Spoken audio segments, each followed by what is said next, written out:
ஒருவேளை இது வந்துச்சுன்னா காங்கிரஸுடைய வெற்றி தானே பாதிக்கும் அப்படின்னு அறிவு வந்து இந்த படத்தை விட்டாங்களா அப்படின்னு நம்ம நினச்சோம்.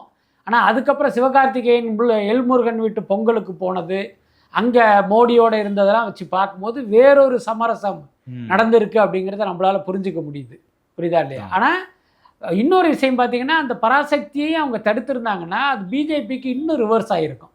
ஏன்னா பொங்கலுக்கு வர்ற 2 படத்தையுமே இவங்க அரசியல் ரீதியாக எதுக்குறாங்க அப்படிங்கும்போது மக்களுடைய கோபம் பாஜக மேலே திரும்பும். அதனால இவங்க என்ன பண்ணிட்டாங்க, இந்த பக்கம் சமரசம் ஆன உடனே அந்த படத்துக்கு வந்து கேட்டை திறந்து விட்டாங்க. இப்போ மக்கள் என்ன நினைப்பாங்க, பராசக்தியில் எந்த பிரச்சனையும் இல்லை அதனால விட்டாங்க, ஜனநாயகத்தில் ஏதோ பிரச்சனை இருக்கு போல இருக்கு அதனால தான் தடுக்கிறாங்கன்னு அப்படி பேச ஆரம்பிச்சிருவாங்கல்ல. ஸோ அந்த மாதிரியான ஒரு பாலிடிக்ஸை வந்து இந்த படத்தில் அவங்க பண்றாங்க. நியோமேட்டின் ஹேர் growth லோஷன். இது சாதாரணமான ஹேர் ஆயிலை விட பல மடங்கு வேகமா ஊடுருவி முடி கொட்டுறது, அடர்த்தியின்மை, சிறுவயது வழுக்கை போன்ற பிரச்சனைகளை தடுத்து முடி அடர்த்தியா வளர உதவுது.